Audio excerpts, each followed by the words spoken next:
Hello, everyone, and welcome to today's webinar on the big trends in Australia and Asia Pacific compliance regulations for 2026.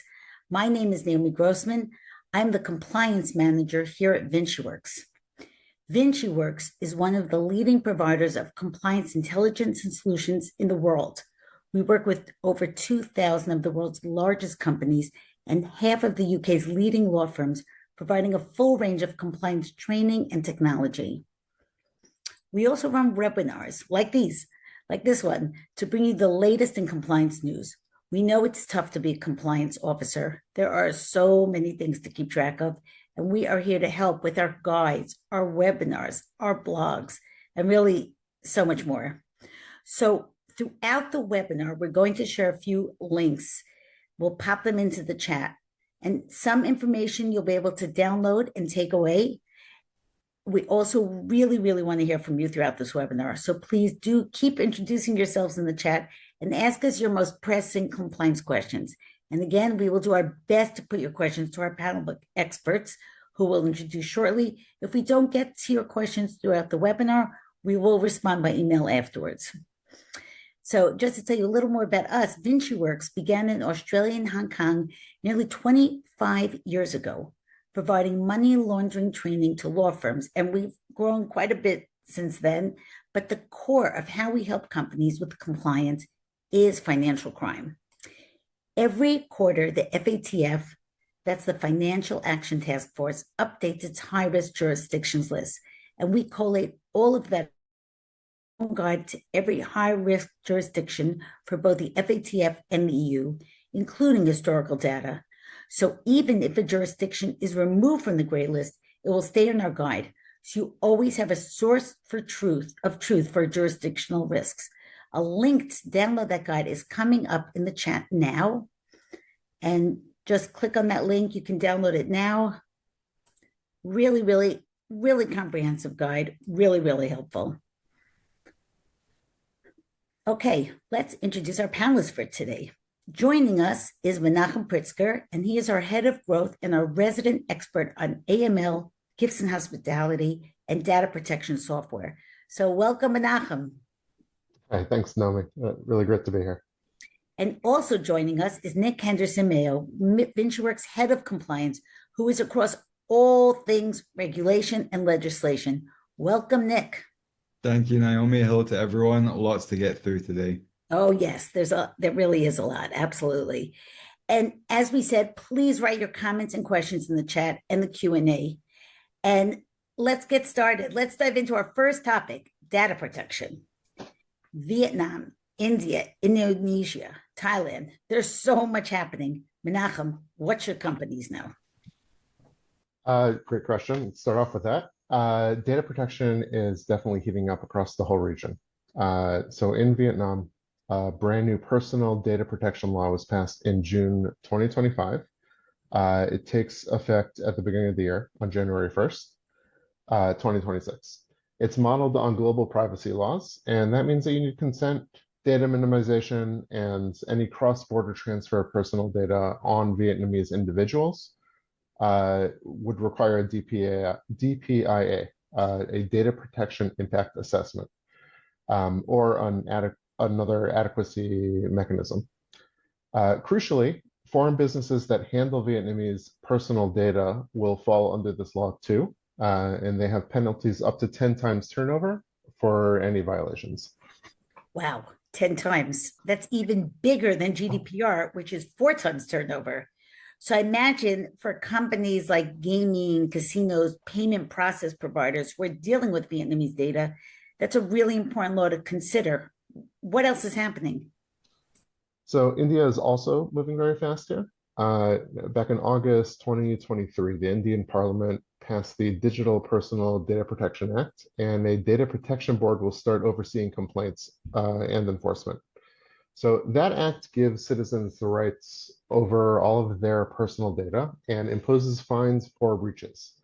Meanwhile, India's Digital India Act, which is still in draft form, is expected to overhaul the IT Act, which covers AI, Internet of Things, data, crypto, and critical infrastructure all in one go. It's going to regulate emerging tech, and it's very much needed since the IT Act was drafted back in the year 2000, if you can believe it, before social media, before cyberbullying, before anything like that. So if you are offering any digital services in India, you should expect a step change in compliance risk. The DIA may impose stricter obligations around user safety, intermediary liability, content regulation, data governance. The next election to the Indian Parliament, the Lok Sabha, is not going to be until 2029. So it is likely we're going to see this act pass soon in 2026, most likely. Wow. Okay. Thank you for that. That's really important information. Nick, what else is happening across Southeast Asia in data protection? So the largest economies in Southeast Asia are also tightening data protection rules. We have Indonesia's personal data protection law, which took effect back in October of 2024, and the grace period for that law is pretty much over. So that introduced administrative and criminal penalties for mishandling data in Indonesia.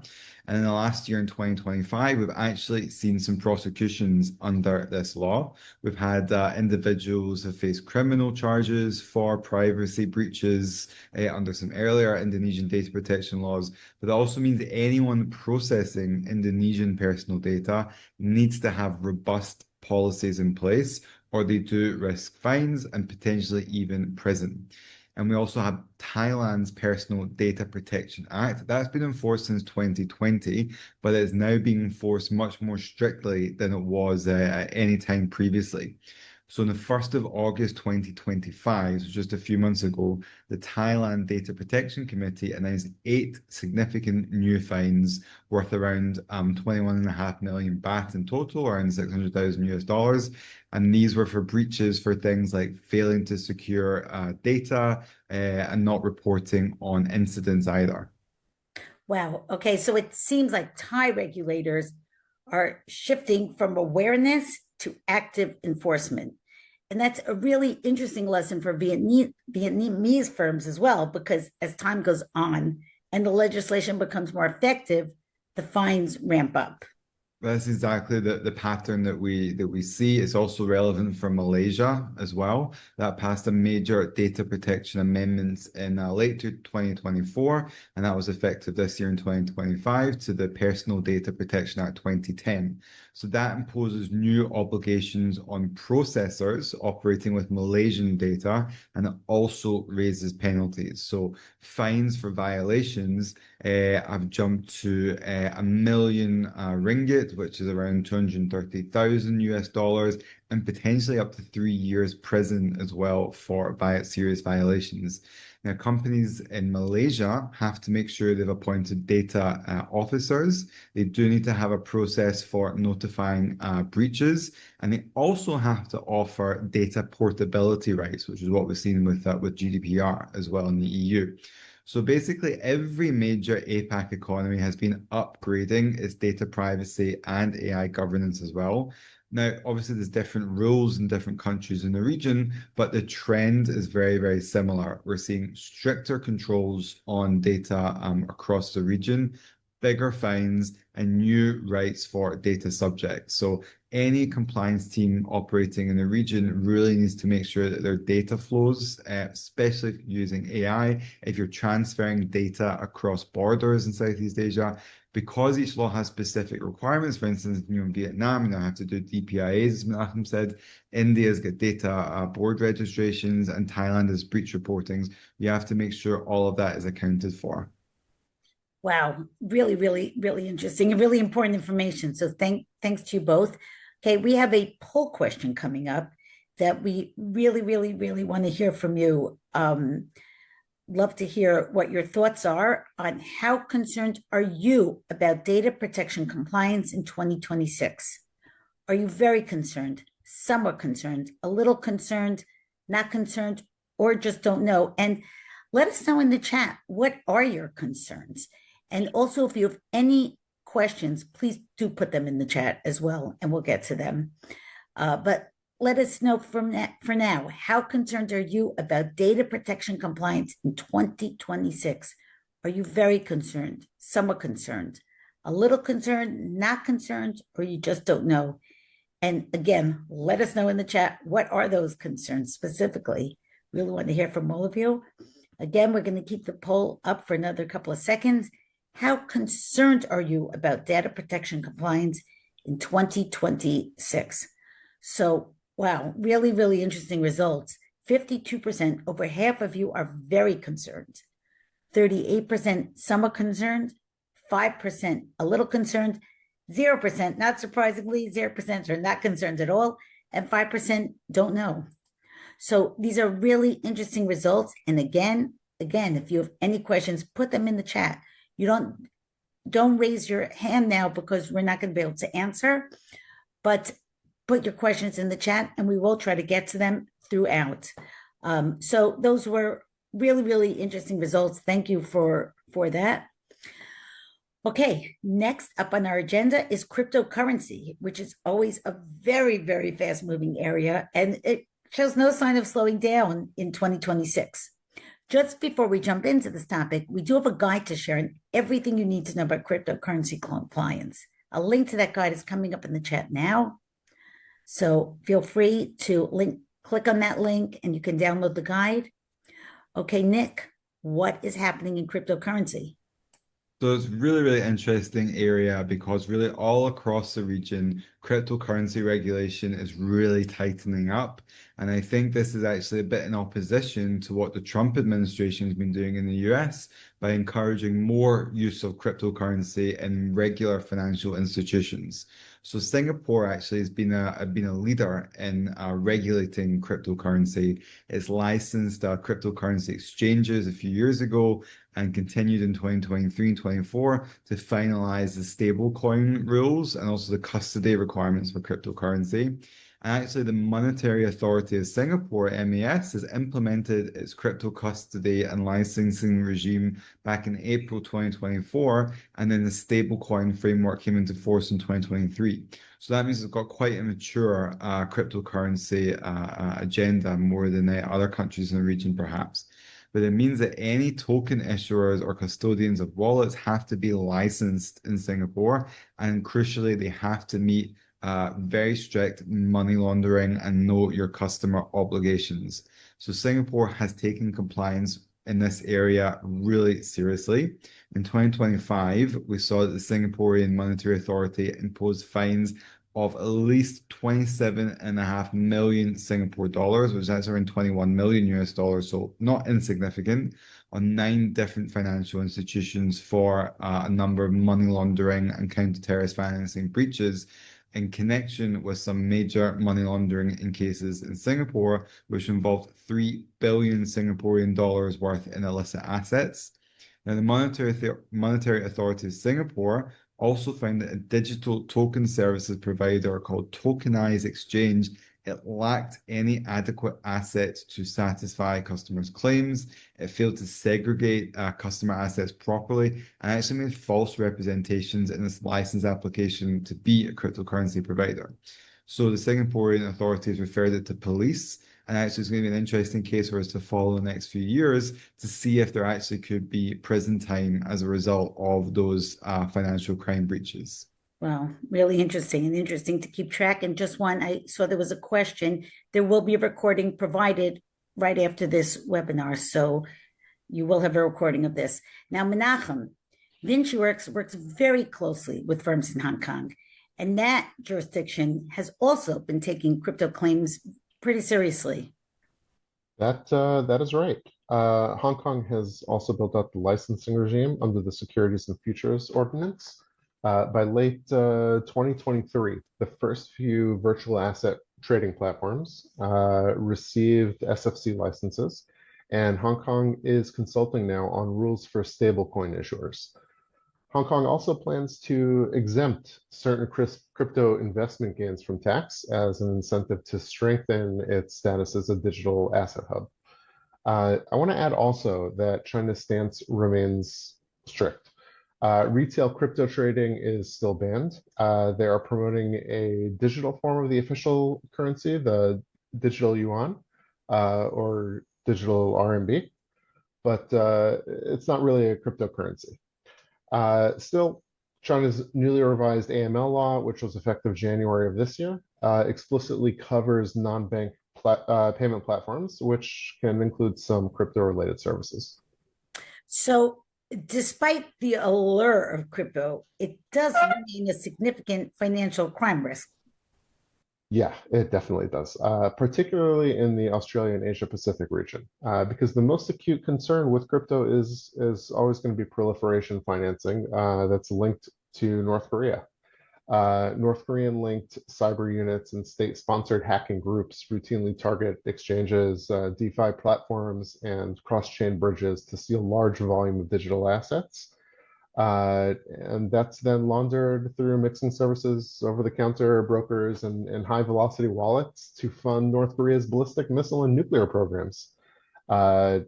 The region's network of crypto exchanges, the varying licensing standards, and patchy cross-border supervision can create a lot of opportunities for these actors to exploit weak controls, anti-money laundering controls. Jurisdictions with permissive onboarding, thin file KYC, or limited blockchain analytics capability are at a particular risk here at becoming conduits for North Korean linked funds, which I think is something that none of us wants to become. For compliance teams, this means that heightened due diligence on origin of funds, enhanced blockchain tracing, strict sanctions screening, and active monitoring of typologies. This is going to be published by the FATF, the UN, and other regional regulators. Thank you for that. Really, really important information. Now, Nick, crypto compliance is tricky all across the region, isn't it? It's not the kind of free-for-all that it is in the US, for example. No, that's very, very true. And I think also crypto rules are getting stronger across the APAC, and regulators, Japan to Korea, Indonesia, they're all issuing guidelines or licenses for crypto exchanges and for fintech platforms. And in many cases, we're seeing that exchanges must register with the regulator themselves. They have to perform client due diligence on their users. They do also have to report on suspicious transactions. So in India, for instance, the FIU in India in December 2023 began reminding all the offshore exchanges connected to India to comply with Indian AML laws. On the positive side, though, compliance can actually have a positive impact. And we saw that India recently lifted a ban on Binance, which is one of the world's biggest crypto exchanges, after it registered as an AML reporting entity.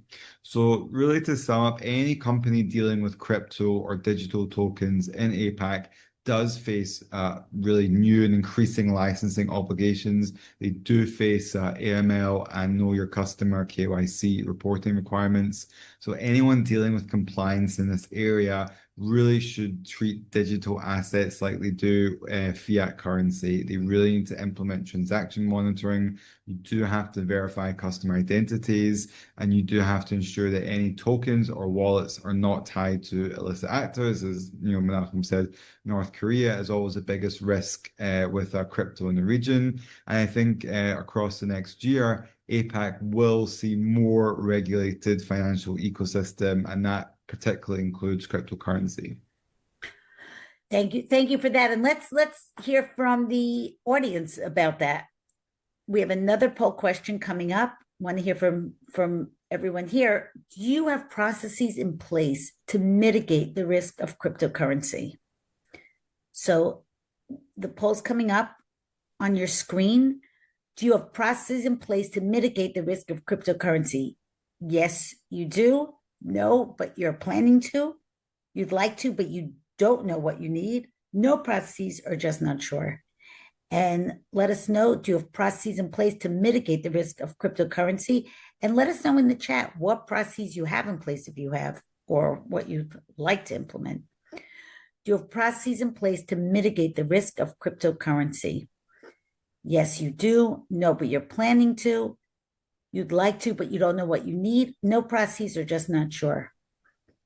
We'll keep the poll open for a couple more seconds. Want to hear from everyone here. And again, pop in the chat. If you do have processes in place, what kind of processes do you have? Okay. Interesting results, not so surprising. Only 6% of you have processes in place to mitigate the risk of cryptocurrency. 11% of you say you're planning to. 39% of you would like to, you just don't know what you need. 22% have no processes, and 22% are just not sure. So thank you for that really, really, really interesting results. And just want to let everyone here know, if you can't access the downloads, send us an email to inquiries, ENQUIRIES at VinciWorks.com, and we'll send you the downloads directly. Some companies block the links, so you won't be able to download them. So let us know if you're having any trouble. Okay, next up on the agenda today is the biggest change in anti-money laundering in Australia, perhaps ever. Tranche 2 is coming online July 1st, 2026. It's not very far away. And we have been supporting many firms with getting ready for this because it's complex and it's new for Australia. So by 2026, the number of businesses covered by the AML CTF Act will jump from around 17,000 to over 130,000. Okay, Menachem, what does this really mean? So this is actually something we've been managing for a very long time at VinciWorks. This means that for the first time, Australian lawyers, accountants, real estate professionals, dealers in precious metals and stones, and even virtual asset providers are going to have to build AML programs. They're going to have to monitor clients, report suspicious activity, and train their staffs. This is a major, major shift, not just legally, but culturally. For many, it's going to mean moving from a world of trust and client service to one that requires verification, documentation, and evidence. Yeah, it's a huge cultural shift. And the timing it couldn't be more critical. The next FATF evaluation of Australia is scheduled for 2026. And regulators there are determined not to repeat the embarrassment of past assessments. Okay, Nick, let's start with a basic question for those of us who haven't been living and breathing this legislation. What exactly is Tranche 2, and what's going to change in practice for Australian professionals? So really, it's been about 20 years of discussion, and we're finally seeing Australia move to close the gap between itself and really the rest of the developed world on AML and counterterrorism financing. Tranche 2 essentially extends the AML and CTF Act that currently exists beyond banks and casinos to include what the FATF calls designated non-financial businesses and professions. That means, as we said, lawyers, accountants, real estate dealers in precious metals, trust and company service providers, virtual asset service providers, all will be directly regulated for the first time. That is a huge change in scope because really for the first time, these sectors in Australia will have to think about the risk in the same way that banks do.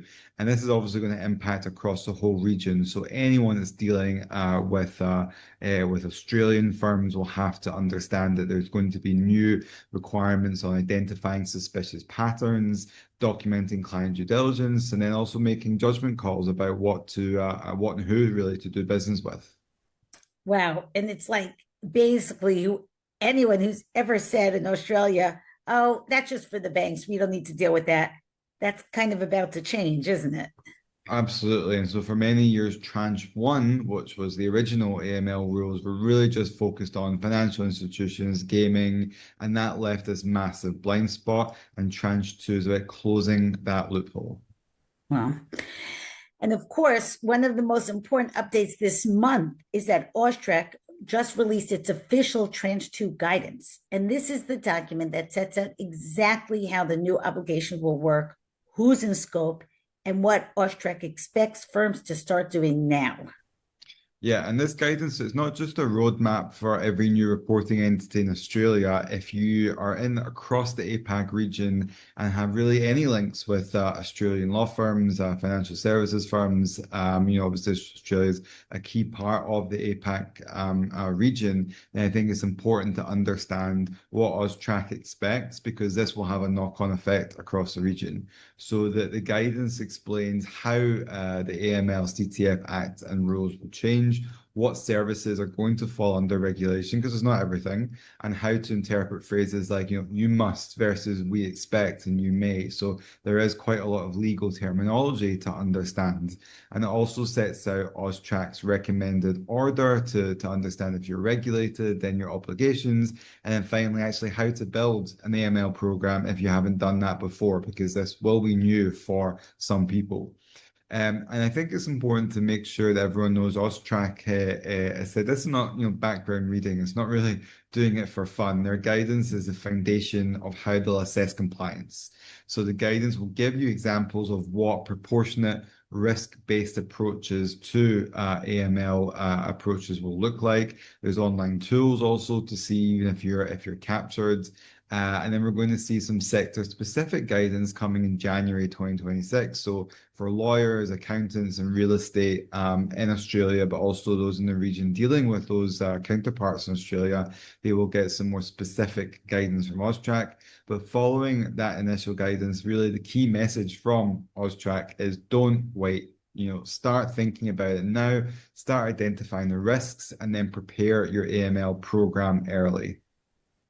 Really, really, really good advice and really, really important advice. And we actually have a practical guide to the newly released guidance from AUSTRAC on Tranche 2. It's extremely comprehensive. It explains how to use the guidance, and it gives advice and tips sector by sector. A link to the guide is coming up in the chat now. And again, if for some reason you can't download the link, if some companies block it, send us an email to inquiries@VinciWorks.com and we'll get that out to you. So that link is coming up in the chat right now. Okay, we've seen this in the UK, haven't we, Nick? The shift from compliance formality to a compliance mindset. Yeah, this is something that VinciWorks has been dealing with in the UK for almost 2 decades now. The UK made this transition back in 2007 with the money laundering regulations, moving to more of a risk-based approach. And what's clear really from the work that we did with law firms in the UK is that firms that adapted fastest and went quickly, and those that embraced this risk-based thinking early, rather than waiting for enforcement to force them into it, they're the ones that benefited more than anyone else. Right. It's a really, really good point. Okay, let's unpack that next, because there are valuable lessons for Australia in how the UK and Europe manage this.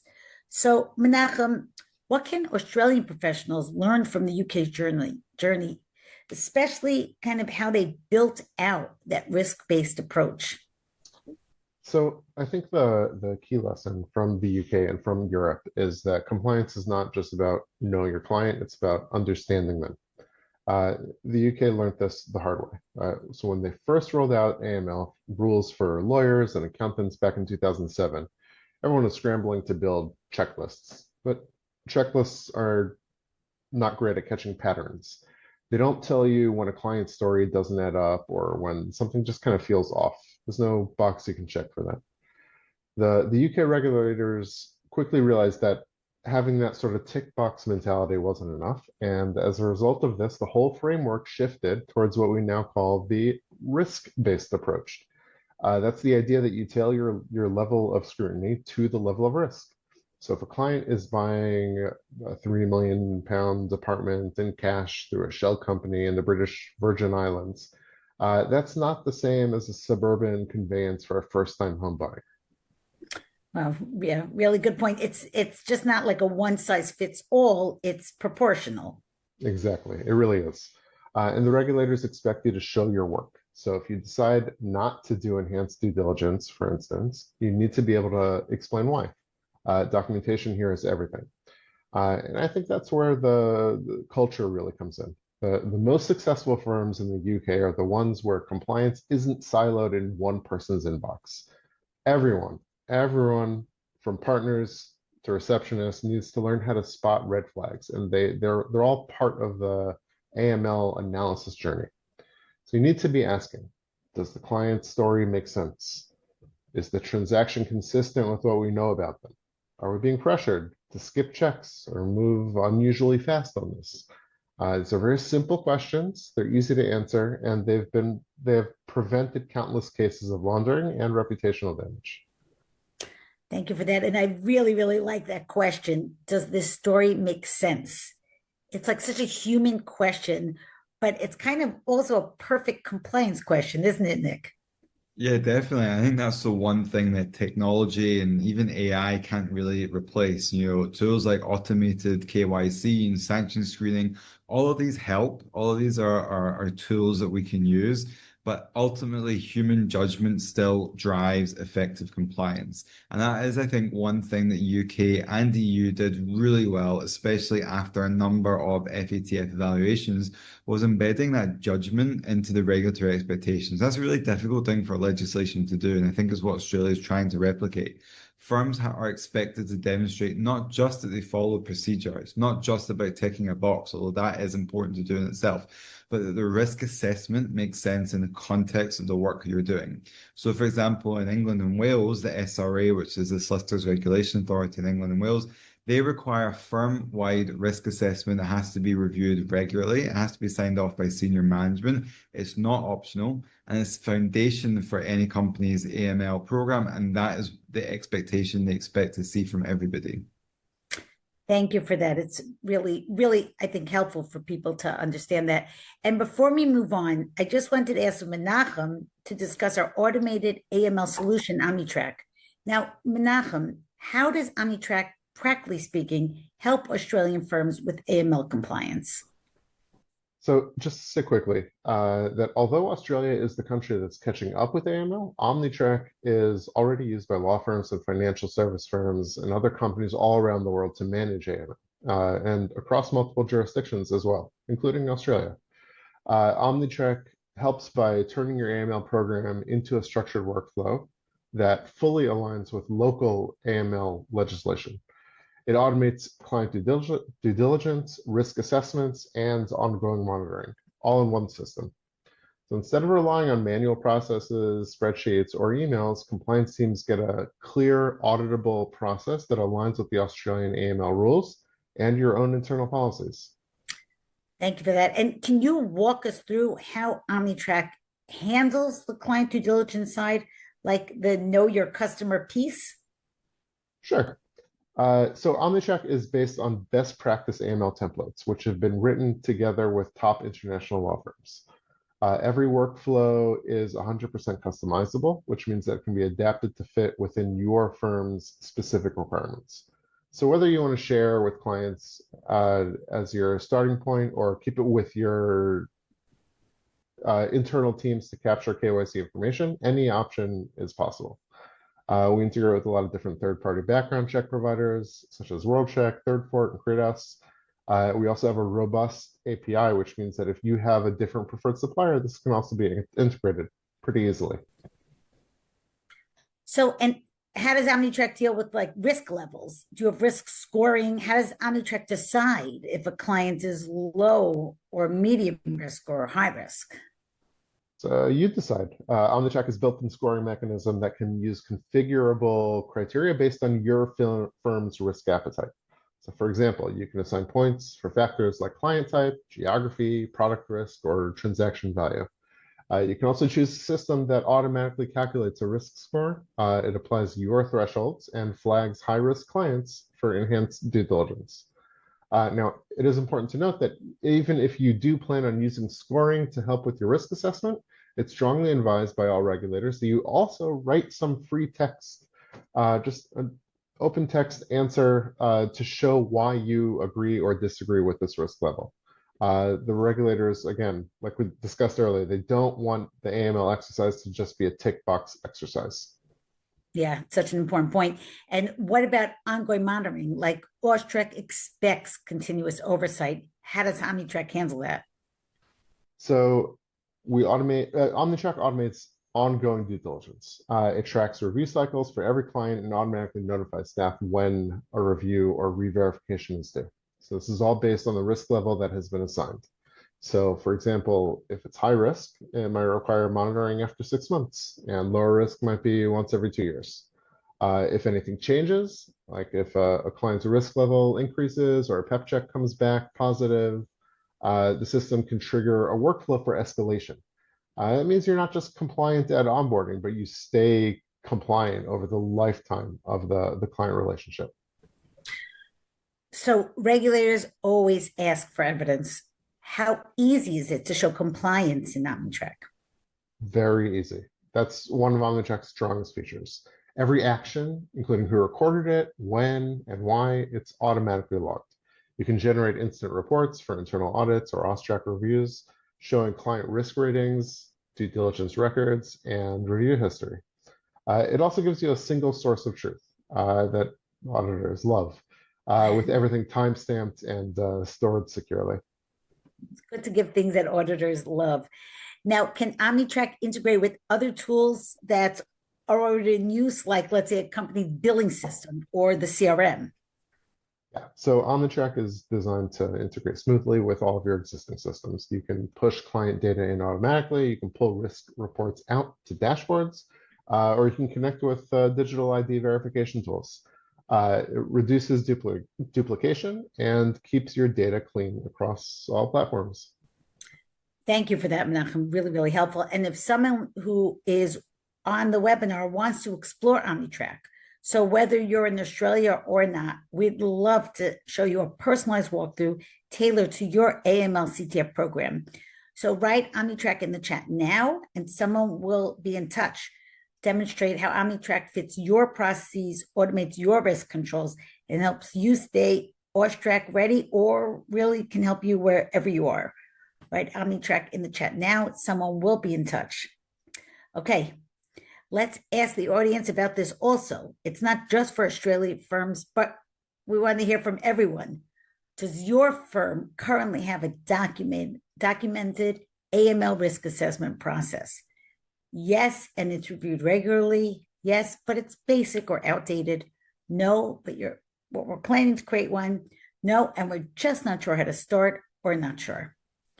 So I want to hear from everybody. Does your firm currently have a documented AML risk assessment process?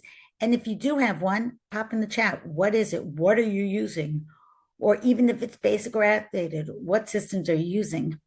Does your firm currently have a documented AML risk assessment process? Keep the poll open for a couple more seconds. Really would love to hear from everyone here. And again, pop in the chat. What do you have? What you'd like to have? Okay, interesting results. Thank you. 44% of you have a documented AML risk assessment process and it's reviewed regularly. 28% of you have, but it's basic or outdated. 17% of you don't have, but you're planning to create one. 11% of you don't have, and you're just not sure where to start. And 0% of you, and I think this is one of the most interesting pieces of this poll, are not sure. In other words, you're all sure that you need an AML risk assessment process. So that's really, really, really interesting results. Okay, Nick, let's turn to cybersecurity and critical infrastructure. Tell us what's new in Hong Kong and Singapore. So Hong Kong has actually finally passed a dedicated cyber law. We've been waiting for this for a while. The Protection of Critical Infrastructures, Computer Systems Act. It takes effect on the 1st of January 2026. So it designates 8 sectors, finance and energy and other critical sectors, that as critical sectors. And any operators in those sectors have to implement mandated security measures. They have to report also any changes to their internal computer systems. And there's going to be a new commissioner of critical infrastructure in Hong Kong, which will oversee compliance and will publish codes of practice for different industries to follow along with. So essentially, Hong Kong companies in those sectors should expect tougher audits and mandatory cyber risk reporting under this law. And crucially, anyone working with Hong Kong as well should expect that knock-on effect, because they will have to demonstrate how they're making sure their supply chain complies with that as well. In Singapore, we're seeing cyber laws also tightening. The 2018 Cybersecurity Act from Singapore was updated in 2024, and there was key provisions that started on the 31st of October 2025, so just a few weeks ago. And what's very important to know in Singapore is that the authorities can now designate virtual systems used by critical service providers as critical information infrastructure and actually demand information from companies on those infrastructures. So that means, for instance, a financial institution relies on an outsourced system that then becomes critical. It has to report on that. Penalties are actually really harsh in Singapore. Failure to comply with that information can provide up to 100,000 Singaporean dollar fine, potentially 2 years in prison as well, and actually daily fines for ongoing breaches. Wow, that's really, really significant. And what else is happening in cybersecurity in the region? So Japan is also going through some change. It's developing its sixth basic cybersecurity strategy, and that's focusing on resilient infrastructure, just like Singapore and Hong Kong. No new law has been passed yet, but I think we might see something announced later in 2026 from Japan. India is also their digital personal data laws we discussed includes safeguards for sensitive data, and then there's the draft rules on the new Indian data protection rules that we're expecting to see coming through that we discussed a bit earlier, and that will have some elements of AI regulation that's still being negotiated at this point, but I think we'll see more later next year. And Australia has also strengthened its standards for operational resilience and cyber incident reporting, which have actually been in effect since 2024. So the bottom line is that regulators across the region, they want to see clear accountability, and boards of companies are going to need to be able to demonstrate documented cyber controls and incident response plans. So I think if you haven't discussed this for a while, it should be first item on the agenda of your next board meeting, because auditors are going to demand proof, really, of cybersecurity exercises, risk assessments, all across the region. Wow. Well, very, very, very good advice. Now let's move on to ESG, supply chain, and human rights issues. Nick, what major developments are happening there?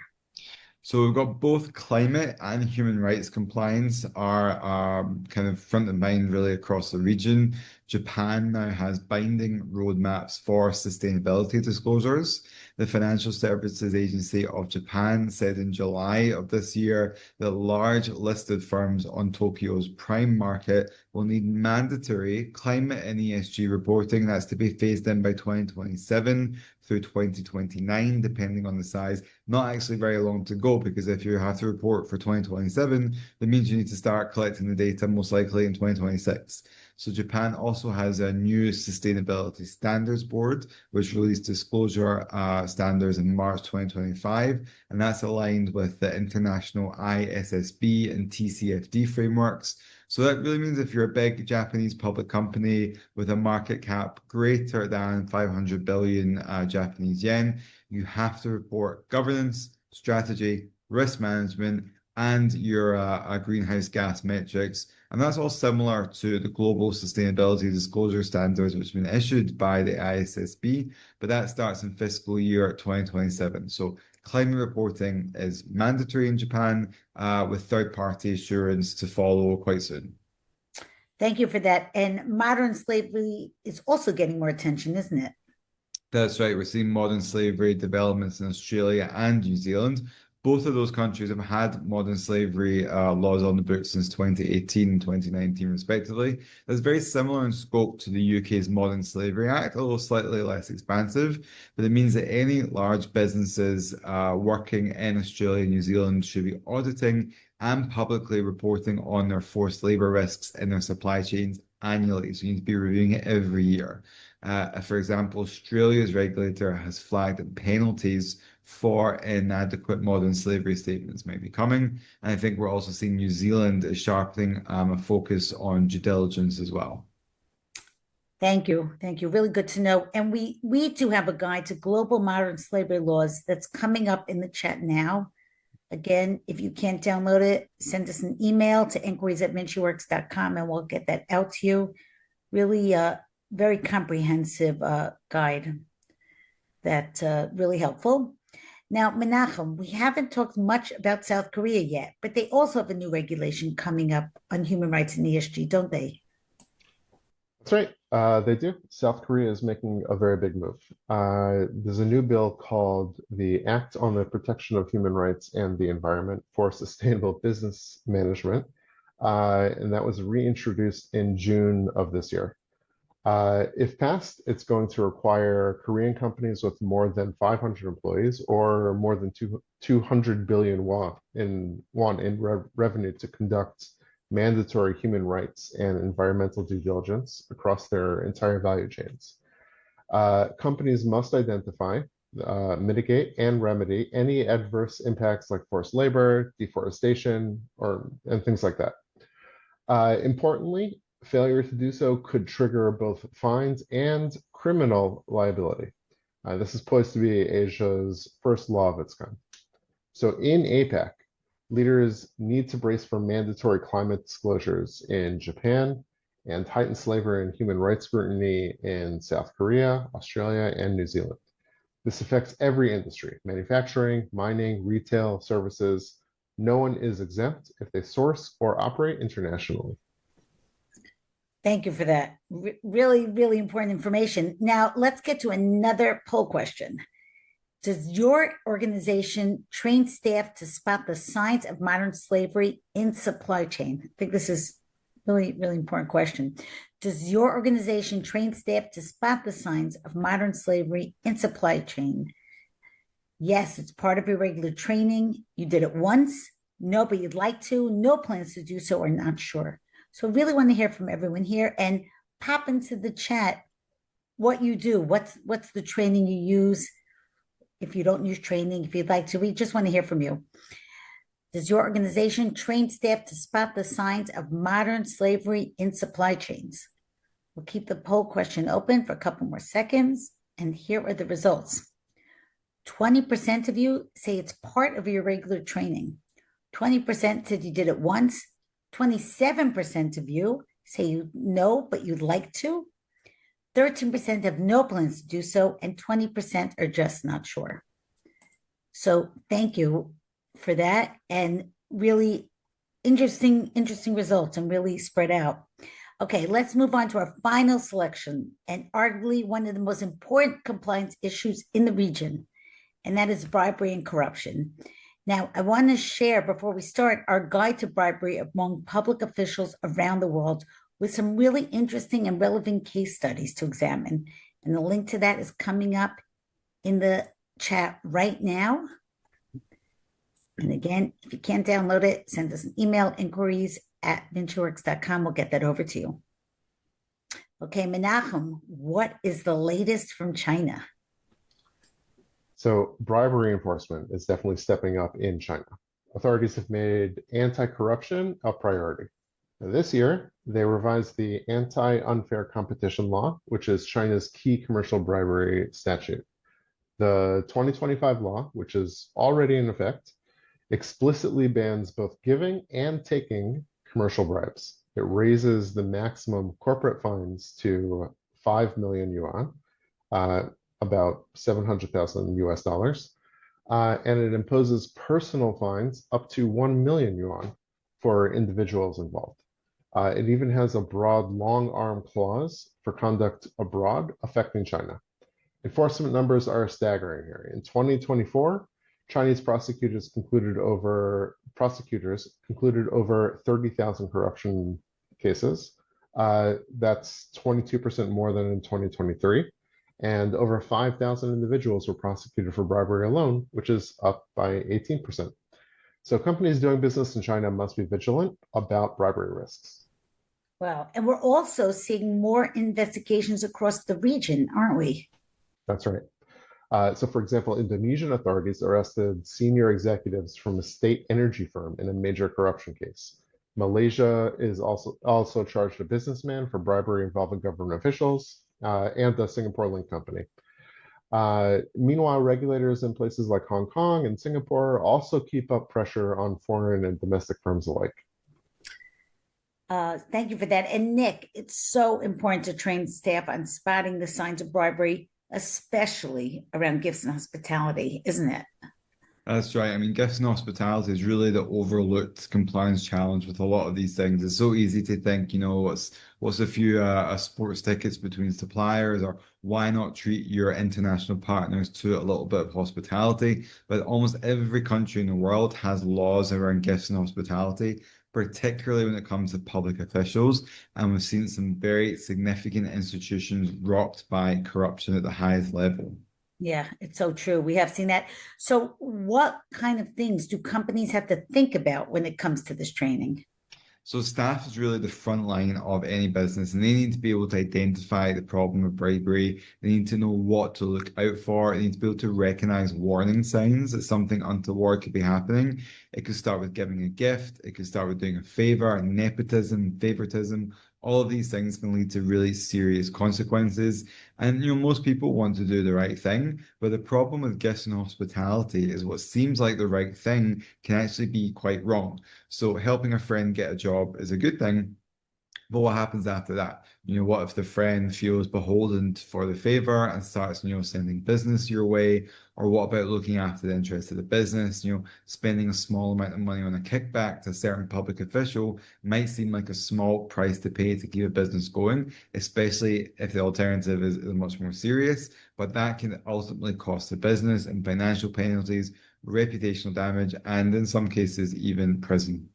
Well, okay, Menachem, what are the rules around gifts and hospitality? Like, what should staff be aware of? It's really the best practice in dealing with gifts and hospitality is that staff should never accept anything more than modest gifts, meals, and entertainment. Ordinary meals and small tokens of appreciation, such as gift baskets at holiday time, should generally be fine, but always in accordance with the set policy. Any expenditure outgoing on gifts and corporate hospitality should always be authorized and in accordance with your company policy. Additionally, all gifts must be declared, and any expenditure on gifts, meals, and hospitality should be appropriately and accurately reported. Luxurious travel, frequent meals, or expensive gifts should not be allowed. Gifts of cash or cash equivalents, like gift cards, should also be avoided. Generally, there's no minimum threshold for payment or gifts that can be seen on corrupt. Anything given with a corrupt intent, even bona fide expenditure such as travel and accommodation, could always be seen as bribery in a particular context. Yeah, so it's such a key route for corruption, gifts and hospitality, and Yeah. how can an automated solution help? So gifts and hospitality is one of the key routes for bribery in a business. We know that. Having an automated gifts and hospitality register that can flag gifts over certain thresholds or sent to or from certain countries, such as those with low CPI scores. If you're not using an automated system to track all this, then that's a big risk. But most companies still use Excel spreadsheets to track their gifts and hospitality data, if they even use anything at all. And that means that the critical data is scattered all over. It's in emails, it's in Dropbox, or even shoeboxes of receipts. I hope that's nobody here. That means that there's just no way to know what exactly is going on, which is what you need in order to make sure that somebody in the company isn't tipping over into corruption. We have an automated gifts and hospitality register. So if you would like to learn more, type the word register in the chat and we'll send you more information. Great. Thank you for that. And really, really, really good advice. Let's get to our final poll question of the day. This is our last poll question. What are you using for your gifts and hospitality compliance? A physical logbook, a spreadsheet, an off-the-shelf system, a bespoke system, something else? Write in the chat. If it is a shoebox full of receipts, we want to know. We want to hear from you. Let us know. What are you using for your gifts and hospitality compliance? A physical logbook. Send us pictures of the shoebox, please. Yeah. We want proof of the shoebox with receipts. Let us know. What are you using for your gifts and hospitality compliance? We'll keep the poll open for a couple more seconds, but really pop in the chat. What are you using? Or if you'd like to be using. Okay, interesting. And I guess not so surprising. 21% of you are using a physical logbook. 50%, half of you are using a spreadsheet, 14% an off-the-shelf system, 14% are using a bespoke system, and 0% said something else. So no shoeboxes. I'm very disappointed. No shoeboxes. I'm sorry you disappointed Menachem. So we also have excuse me, another fantastic and really practical guide to give away. And this is how to implement the gifts and hospitality system in your company. A link to that is coming up in the chat now. So feel free to download that. Really, really, really effective guide. Okay.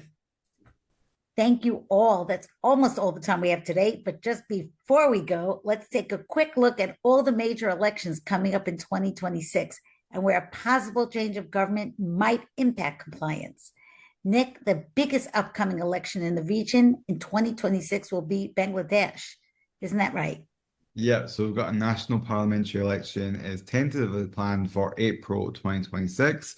So the current interim caretaker government led by Mohammed Yunus took office after Sheikh Hasina was removed in 2024 and her Amawi League was banned. And this upcoming election is going to be the first since that upheaval. So overseas voting has also been introduced for the first time. And so because of those factors, the composition of political power in Bangladesh could shift quite significantly.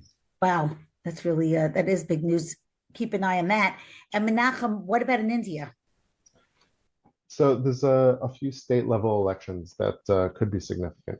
In Tamil Nadu state, the incumbent ruling alliance has been in power, and we might see a change in government. In Kerala state, the left coalition has a strong base, but the upcoming election offers a potential opportunity for opposition gains.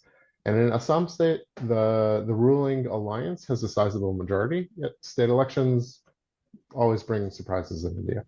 Yeah, that's a good point. And Thailand also has some important elections coming up, don't they, Nick?